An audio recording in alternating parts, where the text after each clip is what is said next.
that, we have our coach here with us, Ms. Neha Kapoor. So thank you so much, Neha, for joining us today. She has over 14 years of experience, in as a nutritionist and dietitian. She's done her master's in food science and nutrition, and also done, certification in diabetes management as well. So she's here to take up the session and also answer any queries you have on this topic or anything in relation to diabetes. If you have any questions, please go ahead, leave them in the comments, and we'll take it up towards the end of the session. But I think, Neha, welcome to the session. I'll just quickly share my screen and we can start off. Is there anything you would like to say before we, begin? Thank you so much, Shifa. A warm good evening to each one of you. Yeah, today we are going to talk about the gut. It's a pleasure to share my knowledge with you. So we will be starting with the session in a few minutes. Till then, you have any question, please drop down your query here.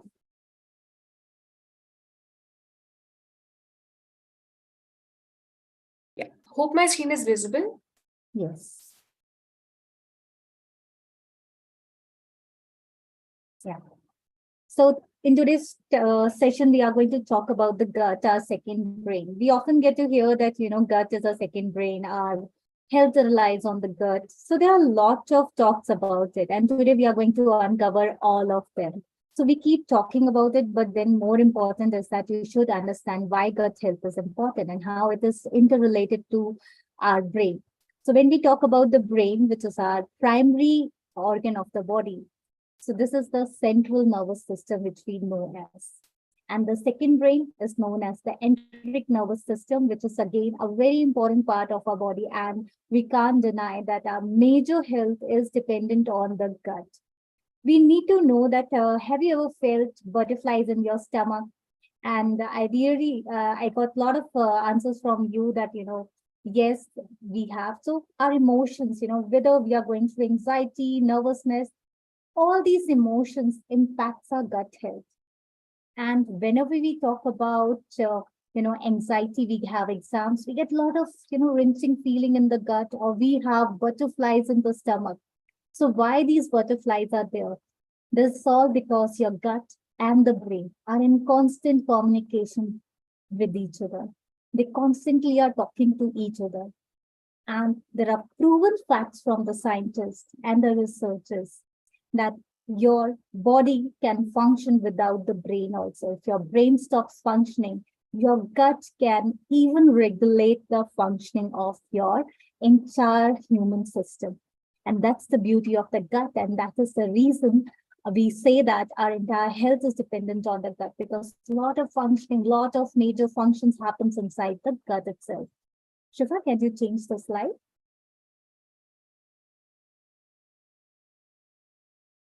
Okay, so when we see what is gut, so gut is the digestive system, which we know as enteric nervous system.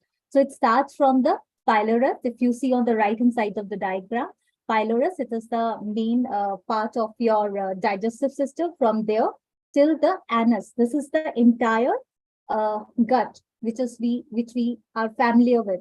So what happens exactly in the gut? Major function, the digestion, metabolism, everything happens in the gut.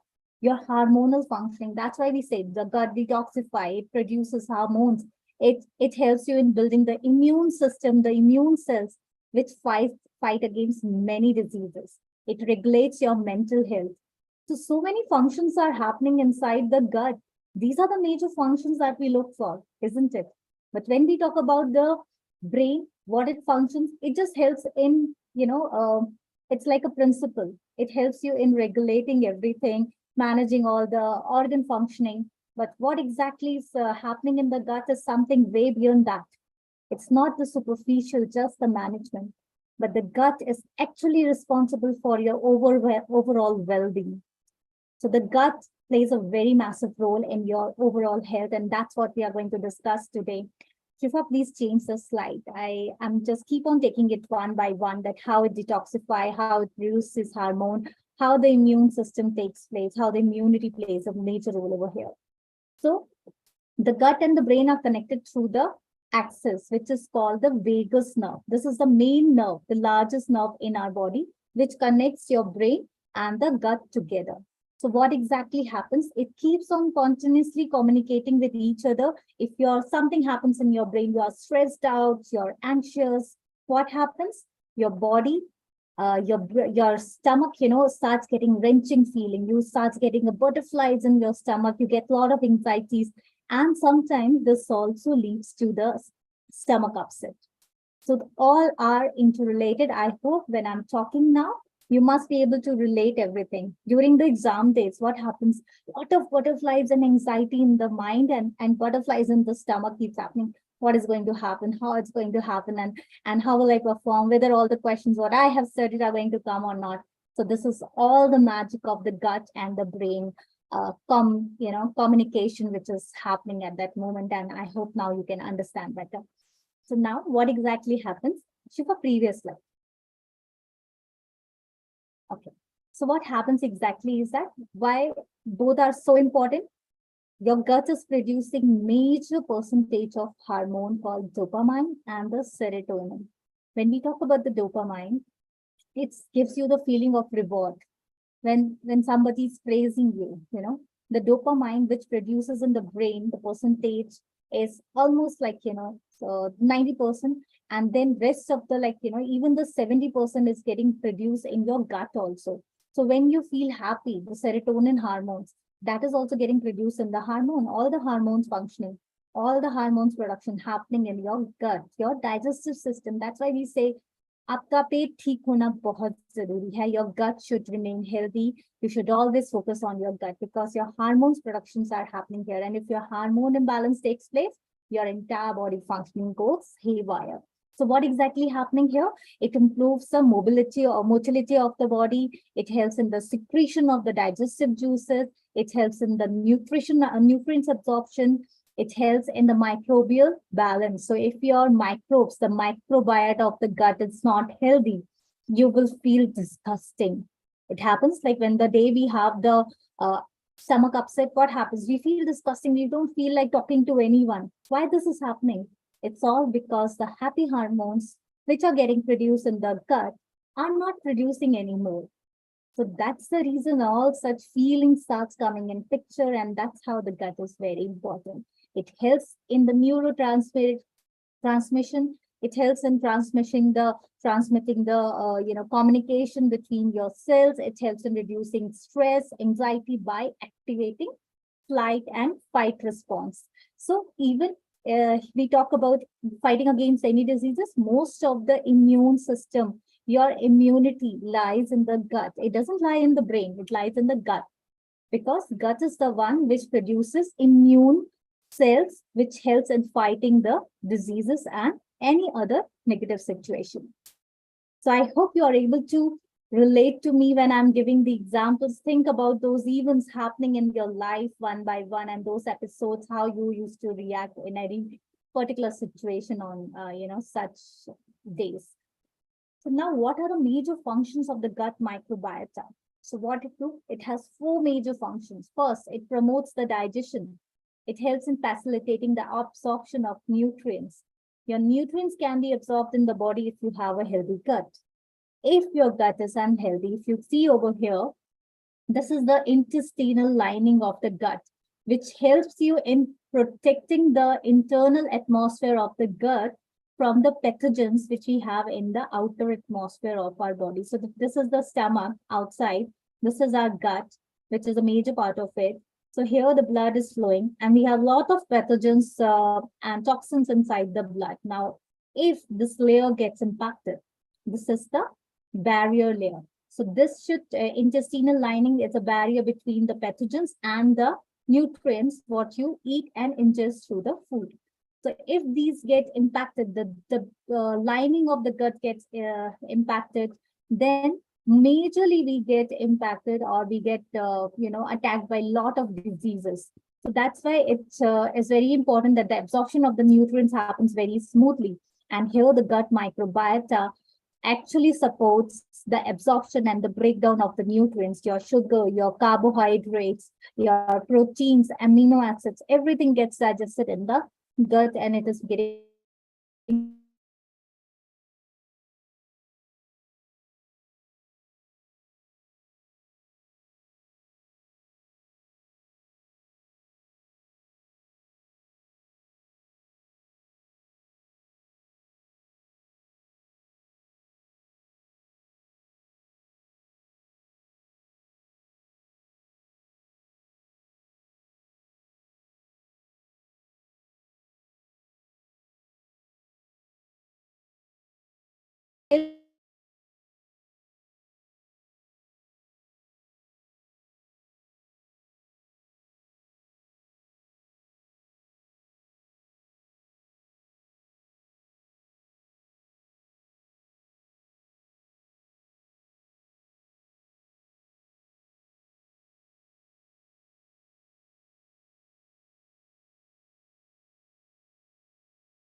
Shifa, am I audible? Sorry, I think I lost my connection. Yes, you are audible. Okay. So, yeah, we were talking about the gut health. There are a lot of things which, uh, impacts your overall well-being and the longevity. Now here, the digestive tract plays a very massive role. So your gut has to be healthy. There are a lot of good and the bad bacteria. So you have to bring the balance between the two. And if we don't have the balance between the two, what happens? The gut becomes leaky. The gut becomes unhealthy. The microorganisms, the moment the bad bacteria starts increasing over here, your gut linings, they start making it leaky. It starts biting the lining of the gut, making you more prone to diseases, and the pathogen starts entering the gut and your digestive tract. Now, as soon as the pathogen starts entering the digestive tract, your body will completely lose the control. That's why whenever we eat a lot of junk food, we feel completely losing the track. We completely feel disgusting. We feel like nobody should talk to us, nobody should come near us. We feel terrible about ourselves. We feel terrible about everything looks so negative. We get into depression, our emotions get impacted, our body functioning gets impacted. And that's the reason we say that keep the gut healthy and maintain a good gut microbiota. It creates gut microbiota helps in creating and maintaining the barrier between the pathogens and the internal microorganism. The moment this barrier gets impacted, the moment we get prone to a lot of diseases, and that's how we get prone to diabetes. That's why we get prone to many other diseases like cancer, irritable bowel syndrome, GERD, gastrointestinal reflux disease. All these diseases are coming into picture because of one wrong step that we take at having a lot of unhealthy food, or having no control on our lifestyle, and there is no discipline in life. Another is the defensive role of these of this barrier at the lining of the gut is the defense mechanism. It protects you, it produces the immune cells, and then the immune cells continuously are in communication with your mind, where whenever some troublesome situation comes in, it always activates the fight and flight mode, where it helps you in fighting with the situation. Your gut tells you much more in advance something is wrong. Before any exam, we get the feeling how we are going to perform. There are butterflies, but again, we know very well that is called the gut feeling. We all must be hearing about it many times, that I have a gut feeling that something is going to happen wrong, or something really good is going to happen soon. So these all the estimations and procrastination, what we are going to make or we make in the life, it all happens because of the gut. So these are the four major benefits and the roles and functioning of the gut, which should we always keep in mind. We should understand how these are taking place. It's important to know about it. Shifa, next slide. So what are the symptoms which tells you that we are having dysbiosis? What does dysbiosis means? Leaky gut. When your gut microorganism and the layer between the gut microorganism and the outside pathogens gets impacted, it opens up, it becomes leaky, and all the pathogens starts entering the gut. It leads to the condition called dysbiosis, which makes you permeable and prone to many diseases, like you feel fatigue because there is no energy, nutrients are not getting absorbed in the body. You get digestive problems like IBS, IBD. You have diabetes, obesity, cancer, lot of free radicals starts releasing in the body. We have cardiac issues, lot of cardiac related problems, plaque formation, anxiety, depression, ADHD, even the ADHD, which is like, a psychological sort of like, eating disorder where you don't have any control on your eating habits. Your mind and the gut, they are not in touch with each other. And the end product, what is happening? You don't know when to stop eating. And here the entire objective is to keep your gut healthy. If you keep the gut healthy, you won't feel terrible, you won't feel or face any diseases in life. And all the treatment, all the treatment of any diseases, it lies in the gut. Shifa, can we move to another slide? So factors that affects your gut health. It starts from the childhood. The first milk which we drink from our mother's, breast milk is the colostrum, which provides you the immunity, which helps you in building a healthy gut. So that's why it's very important, the right feeding methods from the childhood till the end of our life. We have to feed ourselves with the right food. Whether it's about the milk to the baby, it should be the breastfed, not the bottle feed. Secondly, sorry, it's a birthing process.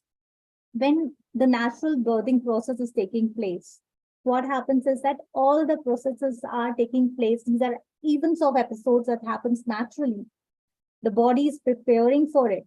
But when the C-section happens, that means that something is not in place, due to which we are going to the C-section. And here, there's a dysbiosis that takes place. And here, your gut becomes little unhealthy and you go through a lot of problems in the later part.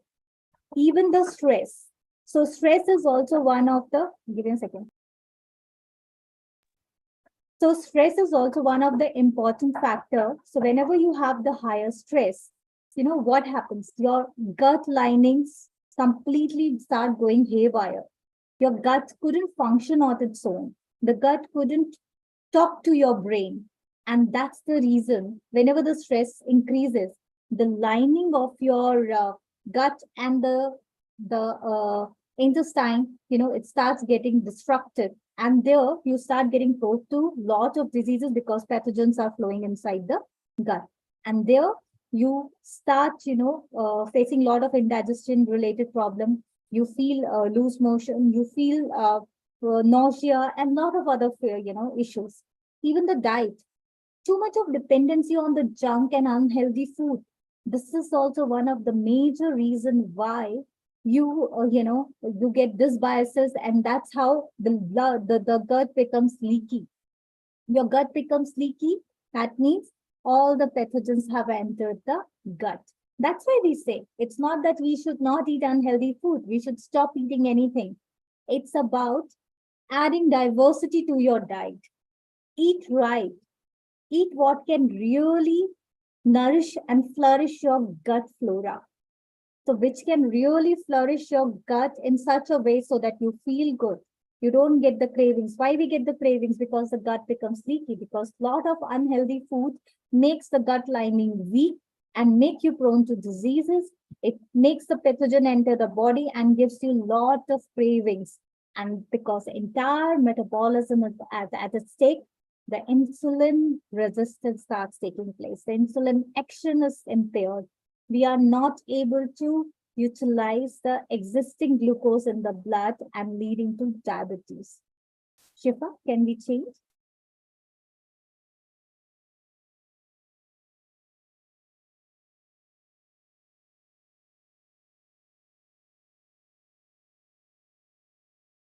Yes. So now, we often talk that how the gut health even lead to obesity and diabetes. So as I told, that gut becomes leaky due to which carbohydrate metabolism is at stake.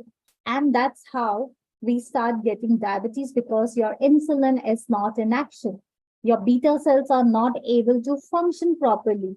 Now here, if you see, this shows the gut microorganisms. There are two types of microorganisms, which are main microorganisms, which should be in balance to get a healthier gut. That is fumicutes and it is bacteroides. So these two microorganisms should be in balance. What happens? Bacteroides, it helps in assimilation of carbohydrates, and fumicutes, they help uh, in balancing the uh, bacteroides. So these two actually support each other. But then if the balance is not good, as the number of fumicutes increases, we start storing the fat in the body. We start getting dysbiosis. We start having lot of metabolic disorder. And due to this metabolic disorder, the hormone starts altering and their balance completely at stake.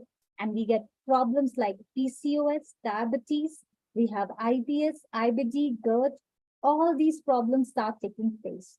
So it's very important to maintain the balance. The bacteroides has to be on the higher side and the fumicides should be on the lower side. So if this balance is not right, if this balance is not in control, then we are very much prone to get diseases like diabetes, because it's going to impact your carbohydrate metabolism and it will impair the functioning of your insulin and the beta cells. Shifa, next slide. Now, we know that, lot of pathogens in the body, it's leading to the cravings and problems in the metabolic, metabolism of the nutrients. Now, what happens? At the moment you are going to have the sugar, it will start eating up the lining of your gut. That is a protective layer. This is giving you the protection. And if too much of sugary food, too much of glucose is there in the gut, it starts eating up your gut lining. And that's how the pathogens flows in. And that's the reason the diversity and the quantity of the good bacteria start decreasing. The bad bacteria start killing the good bacteria. And the gut flora is completely altered. What is happening here? Jitne bhi dushman the, whatever the our enemies were there, their population is increasing, and the population of the of the good bacteria is decreasing. So this disbalance is leading to cravings in the body because your gut lining is getting impacted, right? So that protective layer is very important, and until and unless you are keeping your gut healthy, your cravings will never go. People say that we can't control our cravings. Why you are not able to control your cravings? Because you are continuously feeding your body with the wrong food. You're continuously playing with the gut.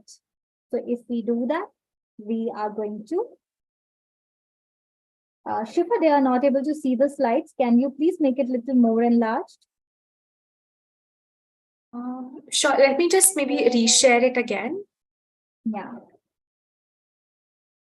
So there are a lot of questions you must be having in mind, that why gut is important, and I hope I could answer them all. It's very important. The cravings is a major problem in any individual.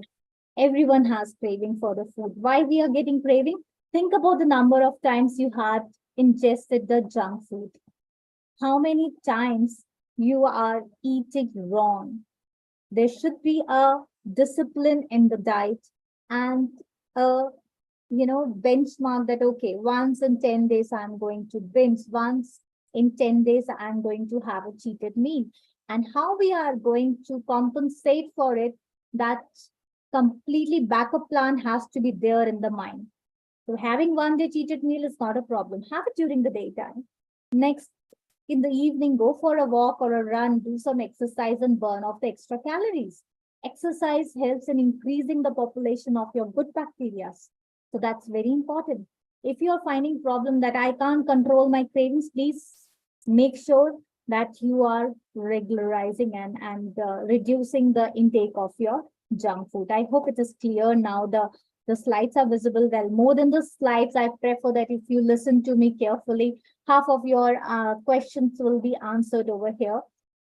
If you can just listen to the conversation and the talk, and I love to have more questions from you. I really want to see whatever the queries you have, please post it. I will keep on covering each and every topic. And I want to know from you, how many of you have too much of sugar cravings? How many of you really crave for junk? Do you crave for junk? Do you feel that you have a lot of cravings and it's very difficult to control them? Do you understand what is the reason now?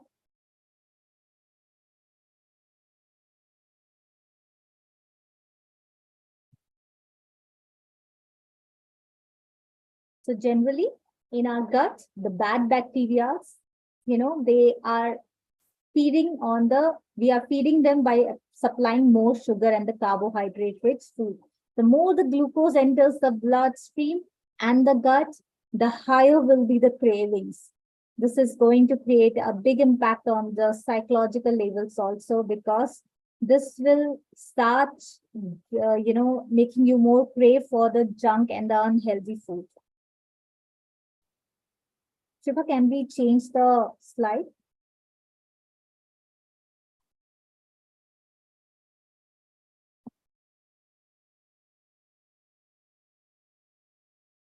Yeah, so you crave for wafers. Yes, so wafers again, that it's a unhealthy and the junk food. Why we are getting the craving? So I think looking at the session, my screen has gone pink.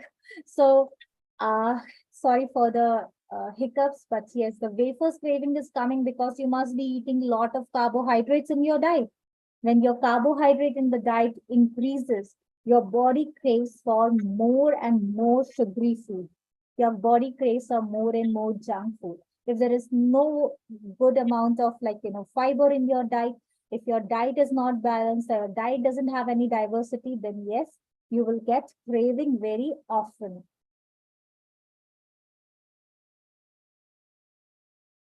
Okay. So how we can improve the gut microbiome and health? So the first thing is that we should incorporate lot of diversity in the diet. Having the fruits, vegetables, cutting down on the sugar and the processed food. Make sure there is a set limit for it. Have once in 10 days. I don't mind it. I don't say that you don't have, but set the limit to it. Don't eat very frequently. Don't eat on a day-to-day basis.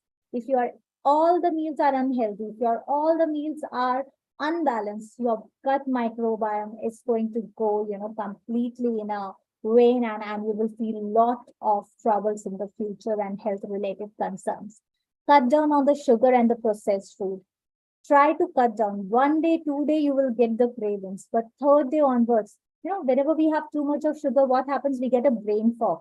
We can't function to that optimum level. We always feel lethargic. We feel fatigued. So if we eat right, if we eat lot of greens and colorful vegetables in the diet, you have a good amount of protein in the diet, you have a good amount of vegetables in the diet, you won't get any craving, because your good bacteria will be always on the higher side, and they will make sure that there is no craving. They will make sure that the gut is cleansed and there is no toxins inside the body. Avoid antibiotics as much as you can until and unless it's very important. We have immune cells inside the body. The moment you take the antibiotics on a very frequent basis, your body immune cells starts dying. If you pop in the medicine for everything, what happens? Your body has a mechanism, defense mechanism of its own. If you are not letting it work, what will happen? It will not function. Body will stop functioning. Okay, you are dependent on the medicines. Let's go ahead. You deal it on your own. I'm not going to function. I'm not going to work. So that's the attitude of the gut also, if you are not listening to it.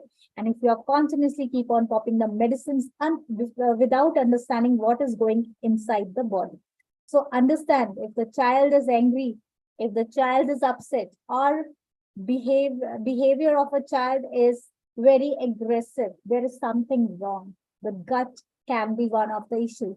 The same way, when you are feeling, you're feeling very low, you are feeling low of energy, you are having lot of immune system related issues, you're falling sick frequently, what you have to do? You have one solution. Look at your gut. Are you going for the loo every day? Are you clearing and cleansing your bowel movements on a regular basis? Are you having a good amount of vegetables in all your meals? 35 grams of to 45 grams of fiber. The salad and the vegetables has to be there in all the meals. Half of your plate has to be filled with the vegetables. If it is the right thing what you are doing, you don't have to worry about your gut. how to improve the metabolism. Absolutely, we can improve our metabolism by fixing the gut health. The moment how the good bacteria can be increased in the numbers. The moment you have a lot of vegetables, the fiber, the good bacteria are fed on fiber. That's their food.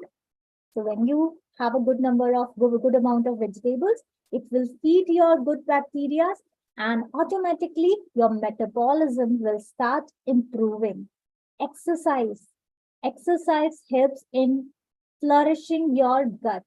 It helps in improving your metabolism by flourishing the gut health because that helps in faster metabolization of the nutrients and absorption of the nutrients will also smoothen. It starts increasing the absorption of your nutrients and the glucose by your muscles, by your cells, and this helps in flourishing and improving your overall well-being.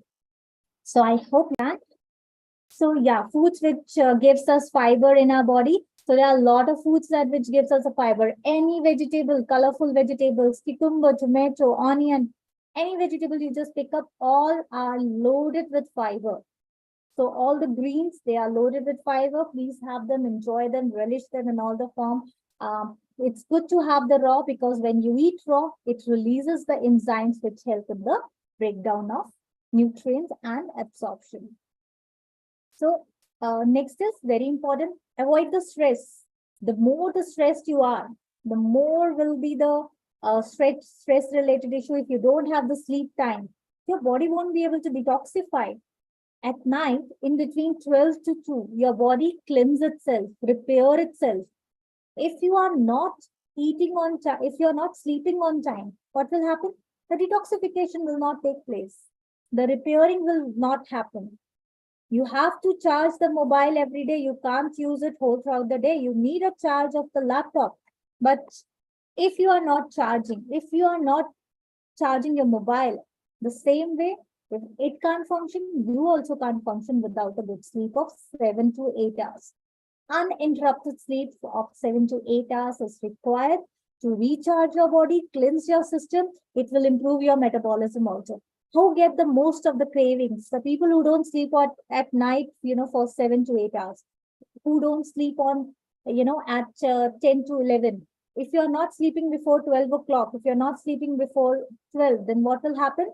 Your body starts getting more cravings because the entire functioning of the hormone is getting disturbed.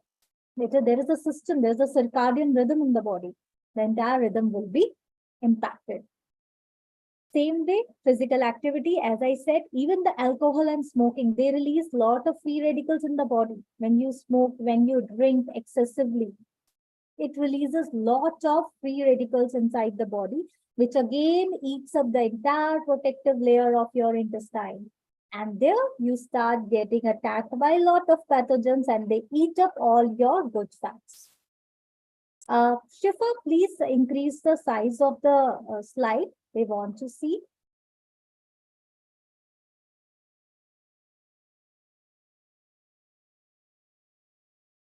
Yeah. Is it visible now, Neha? Yeah, it is visible now. I hope it's visible to other people also. They were not able to see. I hope it is visible now.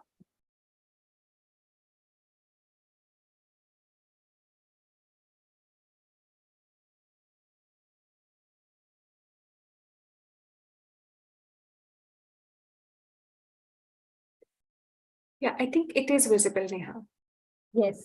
So now you can change the slide. So I hope you can understand the importance of all the, functions of the different, eating habits or the smoking so that you can make out why these, all these basic lifestyle makes a big difference in your gut and your longevity. I hope it is visible now. Now, so what are the fruits and vegetables what are the vegetables and the fruits which gives you the highest amount of fiber? So any food which has lot of resha, the fibers inside that, it's good to have. Even the broccoli, tomato, the more the colors, the more the diversity means the lot of ray of antioxidants you can supply to your body. So it can be broccoli, eggplant, your brinjal, avocado, you can have bottle gourds, any type of gourd, snake gourd, bottle gourd. We have moringa leaves. We have spinach, methi, fenugreek leaves. All of these vegetables, you name any vegetable, all are good for you. Just reduce the consumption of your starchy vegetables, which have lot of starchy, means lot of glucose molecules, which are, completely in combined form. Like they are like polysaccharides, lot of sugar molecules, which are bounded in one molecule. So once you eat them, they keep on breaking and releasing the glucose in the body, which will increase the insulin resistance, which will make your beta cells, functioning hampered, and that will make the things go completely in a opposite direction. So this will hamper your gut function. So what we need to do, have the food which is high in fiber and has less starch content. So all the green leafy vegetables, gourd family, these are all good to go. We can have them. We can have a lot of bell peppers, which have a lot of vitamin C, selenium, and a lot of defensive mechanisms to fight against diseases and keep your gut healthy. Shifa, next slide. Now, sugar and the processed food, how it kills the good bacteria. So whenever we are eating a lot of sugar, it feeds the bad bacteria, making the population of the good bacteria drop down, due to which your gut microbiota is not able to function properly. It's not able to produce the hormones we need, like dopamine, serotonin. It's not able to produce the immune cells, which are giving us a fight and flight response. It's not able to communicate well with the brain. That's why what is happening? We feel brain fog. We feel unclarity in the mind. Sometimes we know how to do. We might be the topper, but when our gut is unhealthy, our brain goes blank, completely blank. It doesn't function. So the sugar and the processed food, they munch away the lining of your intestine, which makes it a leaky gut, and it increases the inflammation. Doctor must be talking a lot of time to you that please reduce the inflammation in the body. Please eat the food which can help in reducing the inflammation. The CRP levels are very high. It's all because of, or the ESR levels are very high. It's all because of the inflammation, which happens because of the inflamed gut. So now you know that how to keep your gut healthy and how to keep you healthy and happy. You can keep yourself happy. You can, really have a good control on your happiness by keeping your gut healthy. What are the actions required? Eat a lot of millets like koju millets. We have little millet. We have jawar in Maharashtra. Jawar is very common. We have pearl millets. There is whole grains like oats. These are loaded with trace minerals, which helps in flourishing the gut flora, which helps in increasing the immunity. It helps in the cell development. It helps in flushing down all the dead cells from our body. So these smaller changes can help you in getting a good control on your gut and fighting with any disease in a very easy manner. We don't need any multivitamins. We don't need, any external support till the time we are eating a diverse and variety of food in our diet. Shifa, can you please change the slide? Now, what are the other food that feeds your good bacteria? It's a probiotic. You must be hearing a lot about the probiotic. So probiotic, they help in the fermentation of the food, and when we eat them, it helps in the growth of good bacteria. And when your good bacteria are growing, definitely you will stay healthy and happy. So what are the sources? Curd, we can set the curd at home, not the outside curd, please, because it doesn't have the bacteria we require. So you have the curd which is set at home. You can have the fermented foods like homemade dosa batters, homemade dhokla, homemade idli. These are all fermented food, which is fermented overnight to get the live bacteria. Once you get the live bacteria, it will feed your good bacteria to help you in boosting your immune system. Kefir. Kefir is what? It's nothing like cabbage coke. They just shred the cabbage and make a sort of pickle out of it. You get in the market also. You can prepare at home also. There are a lot of recipes on the internet which can be referred. We have miso soup. We have kimchi. Kimchi is again like it's a sort of pickle which can be, prepared by fermenting many vegetables. It can be broccoli, it can be cabbage, it can be, your carrot. So we can just ferment that, make the pickle out of it, and can consume it. So sarkat is another. Sarkat is a black tea. You ferment the black tea and then you have that. This is available in the market. Again, there is a process to prepare it. The easiest is the rice kanji. If you don't have the diabetes, you can go with the rice kanji. But if you are having a high blood sugar, uncontrolled diabetes, please avoid that. How we can prepare that? Even we can prepare the fermented rice. 1 teaspoon of rice, you can soak in double the amount of water overnight and consume next day morning, empty stomach. This is also a very good probiotic. Kombucha is available in the market. You can also have the kombucha. Shifa, next slide. Then we have the prebiotics. So prebiotics, what they do? They support the growth of the probiotics. So when we supply the probiotics to the body, these prebiotics helps in the growth of the probiotics and the better absorption of the probiotics. Where we get that? Your whole grains, instead of the refined grains, have the whole grains. Whole wheat, oats, bajra, all the millets, they all have the prebiotics. Apple, leeks, onion, your garlic, cocoa, asparagus. These are all the sources of prebiotics which helps in flourishing the gut microbiota. Shifa, next slide, please. Now, as I said earlier, I have already explained that your stress and your sleep cycle can drastically impact. It can flourish or it can completely, deplete the gut health and the microbiota. So make sure you are reducing your stress. Make sure you are sleeping well. You're keeping your stress under the control. And how we can keep that is by meditation. 5 minutes of meditation in the morning and night. It's not about going completely, lost in another world. Just focus on your breath. Calm down your bodies. Increase the flow of oxygen.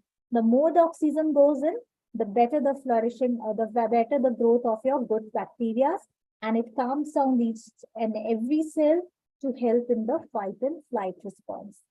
Deep breathing techniques, box breathing, hand breathing, breathe in till the count of 5, breathe out, then breathe in till the count of 5, then breathe out. So you can do it anywhere. When you are at workplace, that thing also we can do it. We should exercise regularly. It's very important we exercise on a regular basis. 5 days a week for 150 minutes overall in a week. We should exercise. If we are not meeting 10,000 steps a day, that means our gut microbiota is at stake. Our absorption of the nutrients is at stake. We won't be able to digest anything.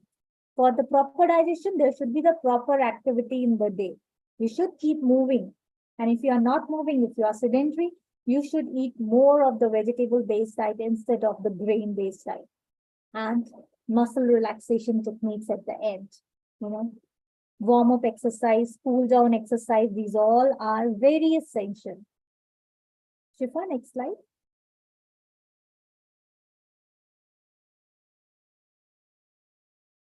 Next is, as I said, physical activity. It increases the number of microbial species like good bacteria. It helps in the microbial diversity. It helps in making the balance between the good and the bad bacteria. Also, whenever we digest, majorly your fats digestion, short chain fatty acid digestion, and the carbohydrate metabolism, both are happening in the gut. So if you are physically active, your carbohydrate metabolism will happen, smoothly. Your short chain fatty acids absorption will happen smoothly, which will protect you from the heart disease, which will help you in gaining the good muscle mass. And this is going to keep you in flourishing and having a good microbacterial population in the gut, which can prevent us from the diseases. So a body fat percentage should come down and the muscle mass should increase, and we should be able to help our microbiota to grow more in the good fats, good, bacteria. So this is about the physical activity, why it is important. So that's why don't miss your workouts at all. And now the alcohol, as I said earlier, alcohol is something which we need to really pay attention to. It leads to the leaky gut. We feel that what is happening if we are taking alcohol or smoking. So they leave the most of the free radicals inside the body, damaging your intestinal lining, making you sick, making you feel disgusting, increasing your insulin resistance, and hampering the functioning of your beta cells. So I think now I'm open to take up the questions. So if you have any queries, please keep dropping your questions over here. I will take it up. Yes, actually, Sneha, there is one question, right? So they're asking, like, how do we actually prevent, these digestive issues like acidity, bloating, right? So this person has, some acidity if they have like some spicy foods. So in that case, how do they overcome that? See, it's very important that we make sure that the hydration level is good. You are keeping yourself hydrated, having good amount of water in the body. The moment you have very spicy food, what will happen? Your body won't be able to absorb that. The moment we add too much of red chili, green chili in our meals, it adds the taste. But at the same side, our blood cannot tolerate the acidic environment. So this too much of spicy also hampers the absorption of nutrients. It makes your body acidic, and that's how we start getting acid bouts. So there is a food pipe, esophagus over here. So when we eat the food pipe closes. But when we have too much of spicy food, the acid regurgitation keeps taking place, and it's completely destroys the opening of your gut, and then your acid starts coming up to your mouth. So it's a wrong practice. To fix this, please make sure you are not eating very spicy food. You are balancing your meal by plating. Half of the plate should be filled with vegetables. You should eat the salad and the vegetables first. Then 1/4 of the plate should be proteins, and another 1/4 should be the carbohydrates. If you are eating in a balanced amount, you won't face any such problems. Have a proper gap of 3 hours in between the two meals. Have your last meal before 8 p.m. And once, even the sleep sometimes, I just wanted to highlight this issue also. If you are not sleeping on time, that too also interrupts the gut microbiome, and then you get the problem in the digestion leading to acidity. So this also leads to acid bouts. Yes. Okay, so Neha, there's one question by Mr. Vinod, right? So he wants an answer in Hindi, right? Sugar reversal कब माना जाएगा? ठीक है, तो sugar reversal हमारा कब होता है? जब हमारे HbA1c 6.5 से नीचे आ जाता है तो हमारा डायबिटीज रिवर्सल माना जाता है। आपके सारे लेवल्स, आपकी फास्टिंग 95 और 100 के बीच में होनी चाहिए। 95 से नीचे है तो बहुत ही अच्छी है, और आपके खाने के बाद की रीडिंग किसी भी टाइम 140 से ऊपर ना जाए, तब हमारा रिवर्सल माना जाता है। जब आपके पास डायबिटीज, आप बिना मेडिसिन के, अपार्ट फ्रॉम मेटफॉर्मिन, मेटफॉर्मिन को हम नहीं मानते उसमें, लेकिन अपार्ट फ्रॉम मेटफॉर्मिन आप कोई भी मेडिसिन नहीं खा रहे और आप अपनी ब्लड शुगर लेवल्स, आप अपना HbA1c 6.5 से नीचे मेंटेन कर रहे हैं, तो हम उससे रिवर्सल मानते हैं without medicine. Got it. So there is another question by Mr. Praveer. So he's asking, what should you have in breakfast? Is there something that is, special that you should be taking in breakfast? Sorry, I didn't get the question, Shifa. Yeah. So he's asking, what should you take in breakfast? What should you take in breakfast? So that's a very good question. So in breakfast should be the wholesome meal. Again, the plating method will not change. Half of the plate should be filled with the vegetables, or you can have the low GI, the low glycemic index fruit in the beginning. That could be the papaya. Small katori of papaya should not be the bigger bowl. And you can have some vegetables. You can have even the guava, or you can have some, even a small green apple will also be good enough to start the meal with. And then you can have your small amounts of protein. Like if we are in South India, you can have the sambar, and you can have along with that idli. So this is a balanced portion. It should not be like 6-7 idlis at a time. It should be in a balance. So like when you're having the sambar and the idli, should be 2 idli or max 3. Chew your food well so that you can digest it. And we can also go with the poha. If you are adding the poha, make a sort of paneer bhurji, okay, in the pan. And then you add your poha to it. That will add lot of fiber and the proteins, which will help you in blunting the spike. Your readings will not go up, and you will be able to digest the poha also, and it will not give any spike. Either one thing we have to keep in mind over here is the quantity again should not exceed more than 1.5 kachori, or it should be one bowl, small bowl, approximately, which will be around 130 grams. Should not exceed more than 150. If you eat too much in one time, then definitely the metabolic rate will go down. Your metabolism will not happen, and it will give a spike. Okay, so that portion is very important. Be mindful. Got it. Thank you, Neha. So there's another question by Miss Deepti. So she's asking what to do when you feel low in energy. So you work on your gut, you do exercise, you do breathing practice, you eat lot of vegetables. You know what happens? The vegetables always helps us in reducing the stress. When you eat vegetables, it leaves the clenched jaw, which helps in reducing the stress. It gives a calming effect. Whenever you are so much stressed out, instead of eating the sweets, just try having some salad over there. Or you just go out and walk. So this all small techniques can help you, So make sure that you are considering all these, there are a lot of suggestions which I've shared today. I think if you just follow 30% of it, you are all sorted. You won't feel low at all. So make sure your gut is healthy. You are eating probiotics. You are adding a lot of vegetables to the diet, and you are exercising regularly. You are breathing more. The more you breathe in, the more the calmer will be the mind, and the more happier will be the mind. Okay. Thank you, Neha. So there's another question by Mr. Nagesh. So he's asking, okay, one yoga guru mentioned that one meal you should have raw fruits and vegetables. Is it advisable?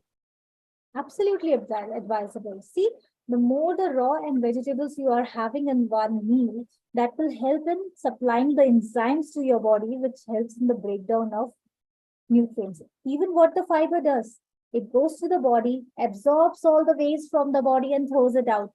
So if you are eating a lot of fiber and the raw diet, it again helps in supporting the good bacteria in your gut and helps you in feeling much more healthier in your body. And then you are also reducing the amount of fats in the diet, which takes care of your heart.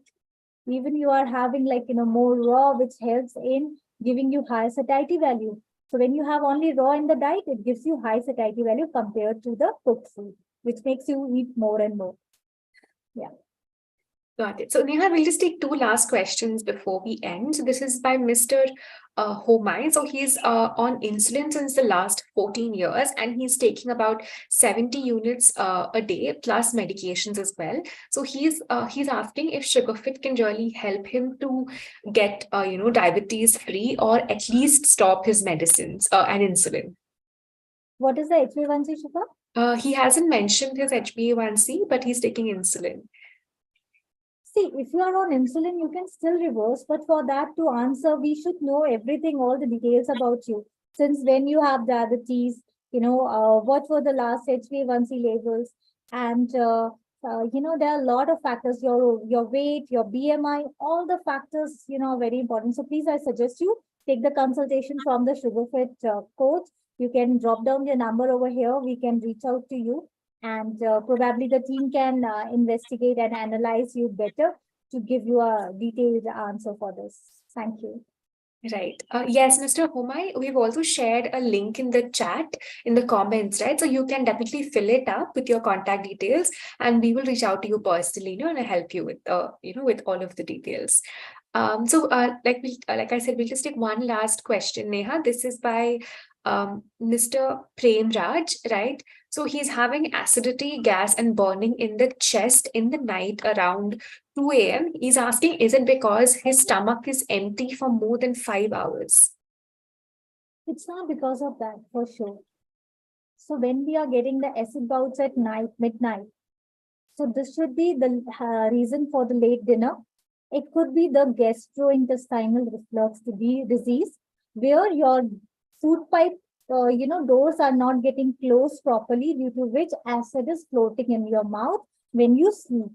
So please check with the physician They will analyze, they will do the testing to understand whether it is gastrointestinal reflux disease or not. Shifa, please write down in the chat.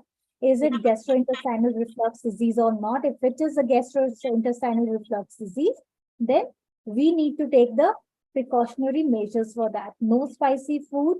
You have to eat on time, take small and frequent meals, and we have to put the wooden blocks at the head side of our bed. So जहाँ पे हम सोते हैं, bed के नीचे, legs के नीचे, we have to put the wooden block so the acid won't flow backwards and it will not give acidity. But then we have to rule out the condition. Yeah. I think that was the last question. I think time is also up. So thank you so much, everyone, for joining in. Hope all of you, got a lot of information about gut health, and also start working on your gut health by following all the, practices that, Neha has given you today and all the tips that she has shared with you. But thank you all so much for joining in and for patiently listening and asking all your questions. And thank you so much, Neha, for all, for just sharing your knowledge and time with us, and also answering all the questions. Thank you so much. Thank you, Srishtifa, for calling and being a part of the show. I really would like to thank each one of you for joining here. Sorry for the pink fever, which was not in my control, something technical glitch. But yes, I hope the session was helpful. You could learn something and you could take away some good learning from the session today. Do implement to some extent. I'm sure the recording will be there. You can listen to it whenever you want. Thank you so much and have a great day. Thank you so much, Neha. Thank you, everyone, for joining in.